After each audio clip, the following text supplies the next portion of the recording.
Today's Imprint Weekly Podcast is brought to you by Accenture. Change is afoot in child welfare. Change that means agencies focus on results for children and keep far more of them safe at home with their own families. Accenture's child welfare team is leading the way in the effort to ensure technology does its part in that success story. Accenture offers cutting-edge case management tools that ensure agencies can see insights that drive decision-making and caseworkers have information they need at their fingertips. Together, these tools help agencies stay laser-focused, reinventing child welfare into a source of strength for families when they need it. For more information, visit www.accenture.com/child welfare. Hello and welcome to the Imprint Weekly Podcast. I'm John Kelly, Senior Editor of the Imprint, a daily news site covering child welfare and youth justice around the country.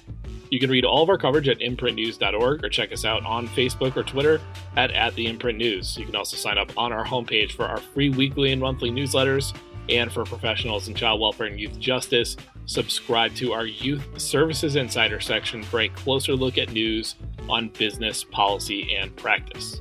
This week, we continue our two-part interview between Nancy Marie Spears, the Indigenous Children and Families reporter for the Imprint, and Sandy Whitehawk, author of a new memoir entitled A Child of the Indian Race, A Story of Return. In part one, Spears talked to Miss Whitehawk about her early adoption story and the implications of Indigenous adoptions on cultural and spiritual childhood well-being. In this episode, they finished that journey by detailing the ways that Ms. Whitehawk navigated through being a mother while finding her selfhood and sense of purpose, and also struggling to recover from substance and alcohol abuse. In this conversation, you will also hear from Sandy's daughter, Dyani, about her mom's healing journey and the trickle-down effects of cultural reclamation. So here it is, part two of the Imprint Weekly Podcast's interview with Sandy Whitehawk.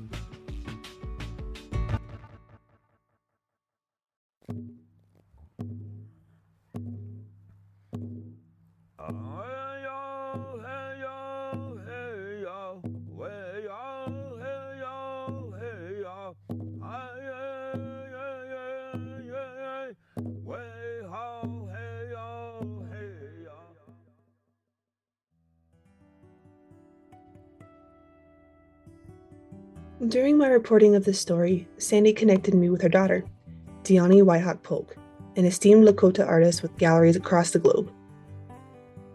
The dialogue between them in our interviews gave way for a deeper discussion on how Sandy's difficult early years of recovery affected her parenting. Dyani weighed in, highlighting multiple benefits that came to her as a result of her mom's journey towards cultural reclamation.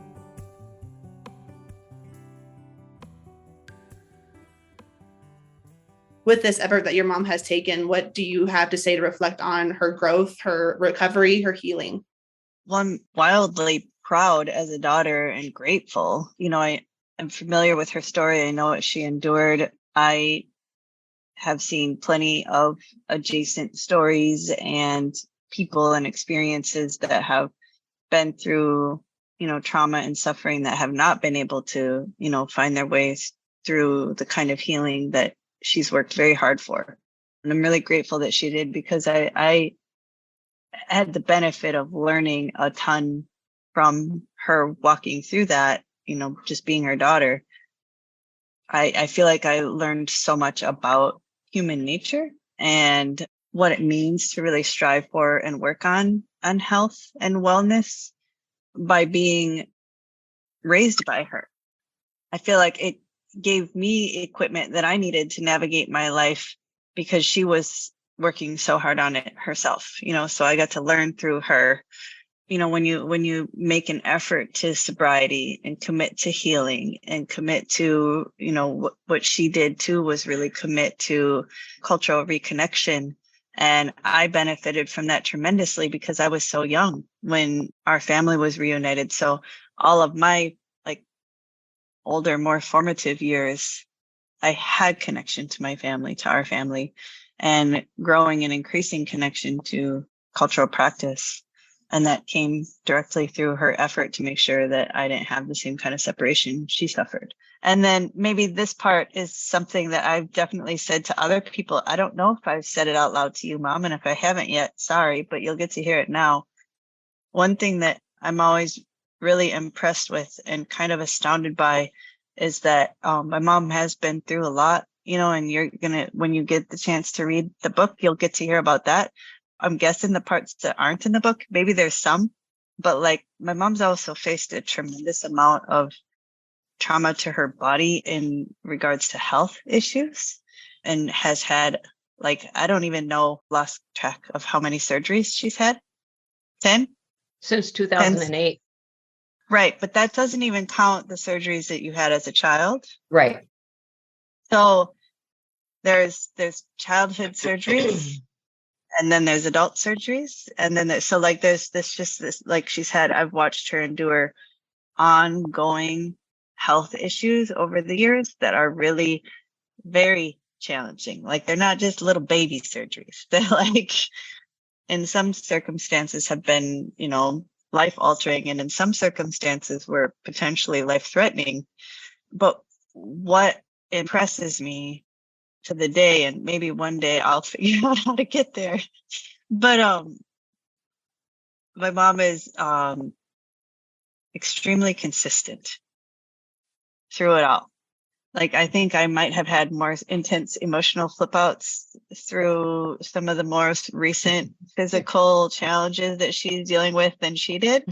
And like, I get more pissed off about it than she does. And like, the doctor's fucked up. Like, we got to go in there and talk to her, like, what's going on? And she's like, it's going to be all right. We're going to be okay. Like, and so that's something else that, like, you'll read about the experience that have happened. And then there's, on top of that, there's all this physical stuff. And I can still rely on the fact that when I get home, I almost always know the mood that she'll be in, and it's always consistent.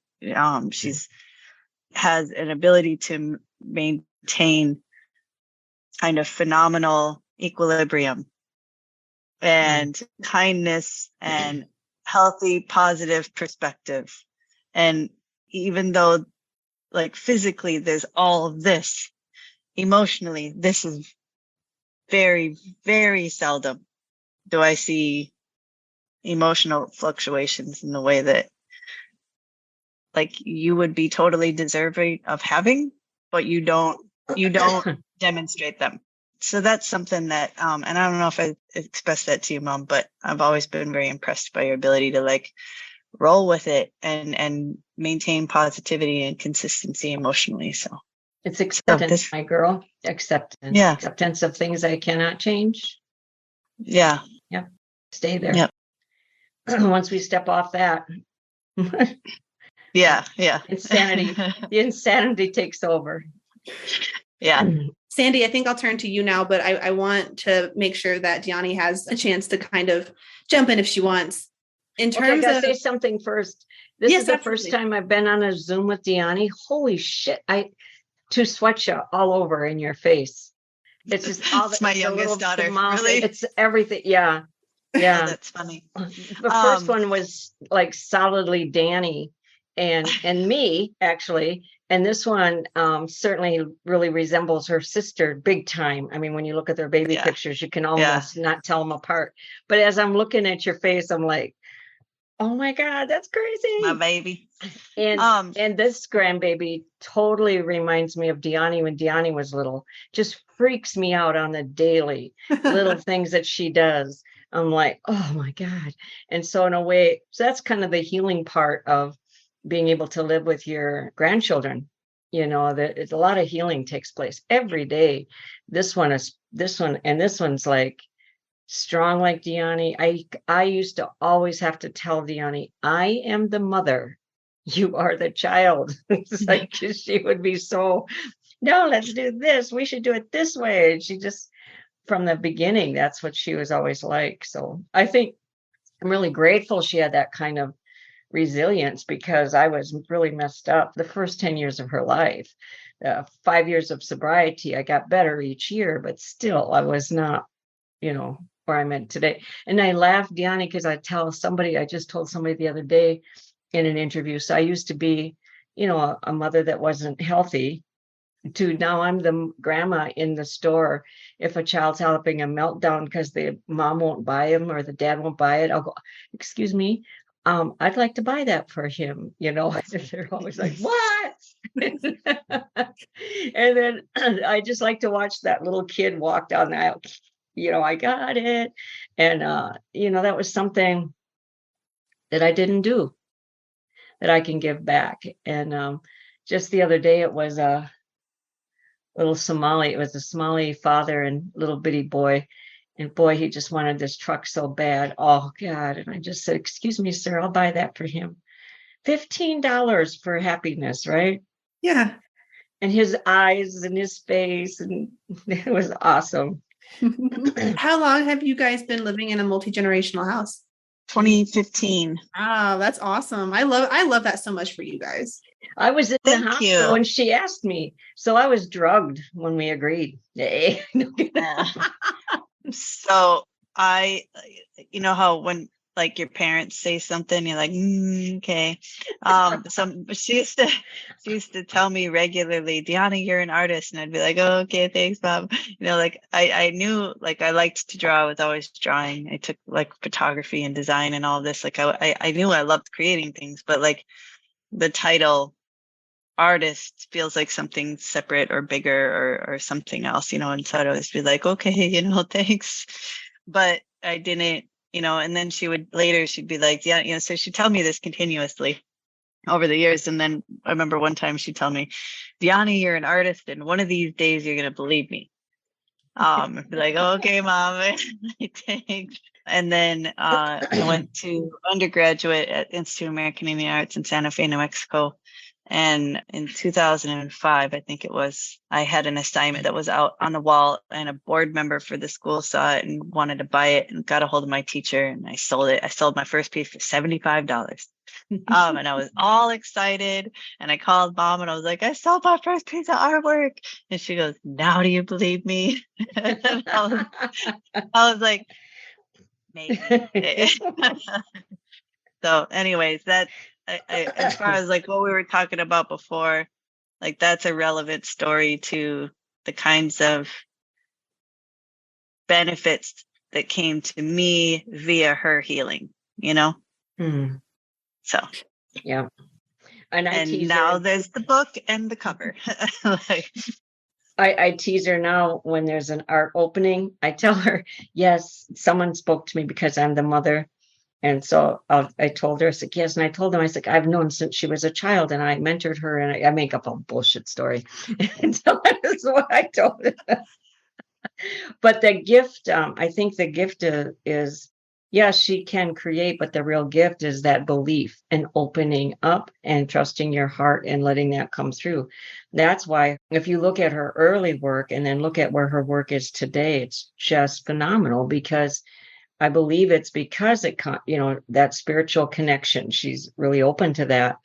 And when you stay open to that, the creativity is endless, and it just gets deeper and brighter and more beautiful. And in terms of, I'm really grateful too, that I have a relationship that's healthy enough to say, yes, we can all live together. I kind of was laughing alongside you in the book when you received your Indian name. I know. Because in your head in the book, you were like, I'm not okay with this. This sounds like and I just knew that's how you would think, because that's how I would think about it too. I was like, I would be completely mortified if that ended up being my Indian name. I'd be like, oh God, but I kind of like, I was kind of with you, I was in your head and your experience with it of like, I don't really get why this is the name that was worthy of, you obviously didn't get that at first. But I was wondering if you could expand a little bit on like, you went through truth, you went through healing, and now you're in reconciliation, and you've had this Indian name for long now, but like, now that you've really uplifted yourself and created this platform of advocacy for adoptees through, the First Nations Repatriation Center and all your other efforts, what is the name, the Indian name stands in the center woman? What does that mean? I still don't think about it as much, but my friend, I have a really good friend, Priscilla Day, who I do a lot of work with. And she'll always say, you're fulfilling your name. That's your name. Because I'll say, oh my God, maybe I said something. Like if her and I are together and I'm emceeing the Summer Institute that she put together I've been doing that for years. So I've come to understand I have a gift in speaking. I have a gift in making everyone feel together and whatever, and can do that. And sometimes things that come out of my mouth, I'm like, holy shit, where'd that come from? And I'll sit down and she'll say, your stands in the center woman. That's what that is, So she's the one who always reminds me of my name and what it brings and what it is. I don't necessarily think about it on the regular or anything, but yeah, I wish to this day, I can still see Chris in his face turning to me and going, what? I mean, he was like, yeah, they gave you a good name. It has a powerful name. And he's just like going raving about it. Here you're sitting like, oh God. He was so excited. He was just, wow. But what blows me away too is how I had that sensation of an eagle woman coming in and trying to talk myself out of that, going, come on, knock it off. You just want to imagine shit, whatever. And then he goes, and a woman came from the Eagle Nation. I'm like, God damn it. When am I ever gonna just believe stuff? And that's happened to me a lot in those growing years. I would see something or have a dream or something would happen. And I would always doubt it, Mm-hmm. So I wanted to talk to you about fry bread. Yes. So this is something that comes up in your book kind of briefly, but I wanted to touch on it because I think it was so indicative of, I mean, for me, the watching you make the fry bread and have people over to eat or whatever was kind of, it for me kind of showed that you were slowly getting over your imposter syndrome about being a Native person, about being, about belonging in that space, that cultural space. So like, and fry bread for me, it's one of those things, right? Where it's like, it's a very deeply Indigenous thing, but it's also so stereotypical to be like, oh yeah, I must be Native because I love fry bread, and you don't want to do that either. So it's like, did you struggle? Like, how long did it take you, I guess, to finally get over that imposter syndrome of learning your culture, reconnecting with your kin? And how did you eventually like get by it, to overcome it, to realize that you deserve to be in that space? Probably elders telling me after I spoke, and my colleagues like Chris, Judge Thorne, Priscilla Day, they all really helped me. And just by just saying, Sandy, oh my God, yes, you need to be doing this or whatever. That helped a lot, that they saw that. But Priscilla, she's a big drum. So she's walks in that as a commitment. And so she's tied to ceremony deeply as well. And the fact that, she was seeing all of this and I'm the kind of person, even though I get mad in the early days, we get mad and frustrated and wouldn't see things, but I am the kind of person that someone asks me to do something, I do it, and then you're taught, that in Indian way, if somebody asks you to pray, it's because they think you can pray and you need to believe that you can pray. And just that whole thing. And so I don't know that I'm over it yet, because I can't, like when the blood memory came out. Yeah. I never once promoted it. I never once said, hey, come see my documentary. There's no way I could do that. I'm not going to do that with my book. And that's the first thing I told them at the Minnesota Historical Press. Yep. I said, you need to understand that I will not promote me in any way, shape, or form. You will not see me initiate anything. Yeah. Period. It's not going to happen. Yeah. I don't care how you frame it. You need to know that now. I just like drilled it into them that right. This is a solid decision. I can't do that. Other people can do it. You can do it.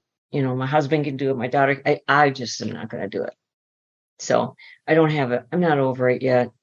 I've come a long way. I have complete confidence in the ceremony, complete confidence in our direction of research, complete confidence in my being able to explain why adoption in general is riddled with emotional complexities and psychological damage. And I'm confident in that. So it isn't, I don't fight it like I used to, but it's still there from time to time. I like how Judge Thorne's, his editorial comment, reviewer comments, reads like a novel, only it's true. It's like, that is the kind of stuff people make up for a really good story. Right. And you're just always like, wow, it was so cool. But, it happens to Indian people all the time, on the regular. Yeah. So Indians will get it. White people will be like, oh my God. Indians will be like, of course they came in. You were a hard nut to crack. They had to keep coming in and waiting. Yep. But yeah, as I was rereading it at the end, like for the final edit, when I was reading it, I was going, damn, the spirits had to work really hard on me to get me to have confidence and to get me to believe. I believed. It wasn't like I didn't not believe, but I guess I didn't have the depth of what could take place, or that I would experience that, because I think adoptees will do that on the regular, as well as being Indian. We missed the boat, so only some things can come to us because we didn't grow up with everything, and that's not true. I wasn't able to put in there because I didn't think of it, or if I thought about it, probably didn't have a place to put it. But we're given gifts at birth. That means that it's there from birth. So you could be a singer, you could be a storyteller, you could be an artist, you could be all like acquire language. That takes a gift, and adoptees will feel inadequate about that. Like, should I? Because I did. Should I be doing this? I mean, why am I seeing this shit? Why am I experiencing this? The way the Wabla Nicha song and eventually Wabla Nicha ceremony came together was just as spontaneous and organic as everything else that represents healing in Sandy's life today. As Sandy makes very clear, in all our talks as well as in her book, she didn't initiate this movement.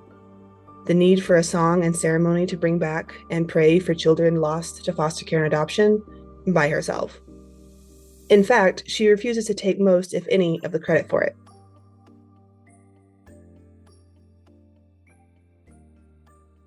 And then when you had that epiphany of, but wait, adoptees don't have a song. Like, that was such a simple thing that I don't know if I ever would have. I mean, I definitely had no idea that there wasn't one before you came along. I mean, I kind of just assumed that every Indigenous culture has something on everything, right? I just kind of exactly to be respectful. I just assumed that they would, and then as you're going through your story and you're finding out that that's not the case, you just decide to do something about it in such a simply. No, I didn't decide to do something about it. Chris did something about it. Yeah, I said it, but I didn't know how to ask for a song. Yeah, I didn't know how. No, that's where people. They want to put too much on me, and it was a combination. It was always a combination, because I didn't even say what happened to me was a vision. Yeah, that was crazy. That was all him. Like, yeah, that's what I loved about it too. Like, you were. I'm like, a vision. What's a vision? I didn't have that. No. But no, that's like one of the things I think I loved about you telling your story, it coming from your perspective, was the fact that you were like, this is not like, I'm not responsible for this. Like, when the song, exactly. when the orphan song happened for the first time, I remember you were like, I didn't make the song. Like, this was not me. And you were very, open and humble about the fact that, like, you just had an idea, but you didn't know how to articulate or execute it. And and so you had to seek out other cultural. What's interesting is when you said I had to seek out, I didn't even do that. I didn't say to myself, oh, I got to talk to somebody about this. Are you fucking kidding me? No way. Yeah. Why would I go see someone about that? Today I would, but back then, I mean, right. Yeah. No, that came out as an accident. That was like, because Chris was so easy to talk with and be with, it just came out. Yeah. And when he said, I'm going to have Jerry Dearly make a song. Yeah, I'm like, okay. And then you're going to have to make sure that you get to the World Peace and Prayer Day, blah, blah, blah. And I'm like, okay. So it was my just going along with what he said, thinking, well, that's cool. He wants me to come along. I had no idea I would be involved anything further. Even Jerry saying to me, like after the song was sung for the first time in the Black Hills, and I come back to Dave Chief and to Jerry, and I go, man, that's so cool. I said, and I go, we should have a powwow where we do this at a powwow where we have this time, and then we just go back into dancing and having fun. And I remember Jerry said, if you plan it, Sandra, they used to call me Sandra, but if you plan it, Sandra, we will help you. And that's how that seed was planted for that. And I didn't think anything of it at the time. I'm just like, oh, yeah, cool, whatever, and go on my merry way, and then here he ends up.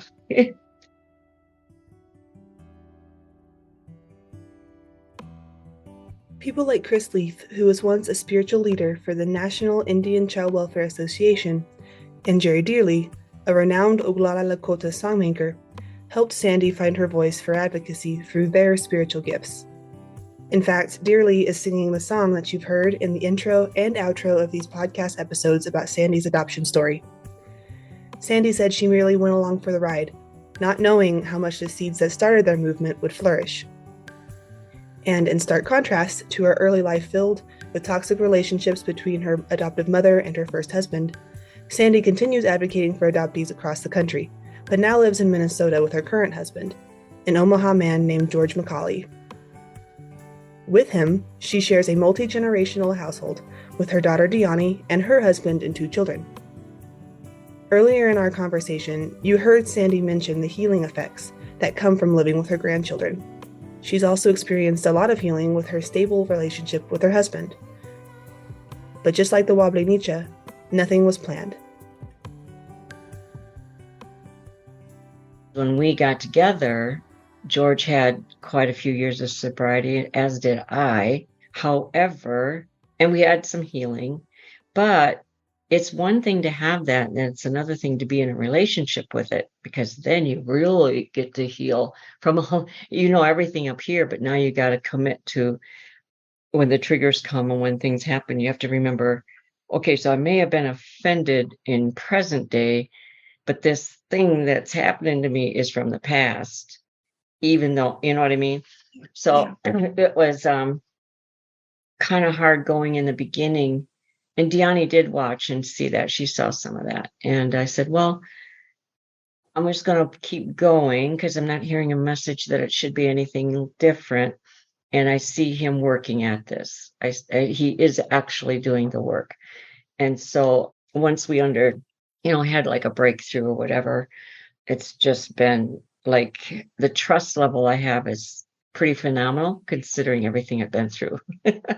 And Right. him too, being boarding school survivor. Mm-hmm. So he had the fear of abandonment, wants to hold hands, wants to be close, and I had the fear of being close. We don't have to touch. Do we even have to live together? Really? Do we? Yeah. It was just, anyway, so we both got to heal from both of those issues, right? Because my work took me away and he had to work. So he had to be okay with, I'm not going to do anything. And I had to be okay with him wanting to hold my hand is not him trying to control me. Yeah. Because that's where I would go. It's everything in my life. Nothing's thought out. There's no planning in my life. Even when I moved here to be with George, I thought about it, but not for very long. Right. I imagine that. That seems on brand for you. And then I was driving here going, the fuck did I do now? I packed everything up and I'm moving to another city to be with a guy. I tell women not to do that. Right. I always say, he can come to see me. Oh, fuck, it was crazy. But anyway, it was the best decision I ever made in that decade.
Thanks to Nancy Marie Spears for hosting this week's episode, and thank you to Sandy Whitehawk and her daughter, Dyani Whitehawk Polk, for joining her. The Imprint Weekly Podcast is a production of Fostering Media Connections, a California-based nonprofit that publishes the Imprint, Fostering Families Today, and operates the Youth Voice program. This podcast is produced and mixed by Christine Anjoko, with music by Luke Giroux and Cyrus Elia. The song Wable Nicha, which is heard before and after today's interview, was written and performed by Jerry Dearly. If you enjoyed this episode, we would love it if you consider subscribing or giving us a 5-star rating on Apple, Spotify, or wherever you download your podcasts. And we would greatly appreciate if you consider supporting our work here on the podcast and in print. Small donations from our listeners and readers go a long way towards helping us grow and cover more great stories in child welfare and youth justice. To support us, it is very easy. Just visit imprintnews.org/donate. You can follow The Imprint on Twitter and Facebook by searching the handle @TheImprintNews and visit us on the web at imprintnews.org. You can always email us at tips@imprintnews.org. I'm John Kelly, and we'll see you next week.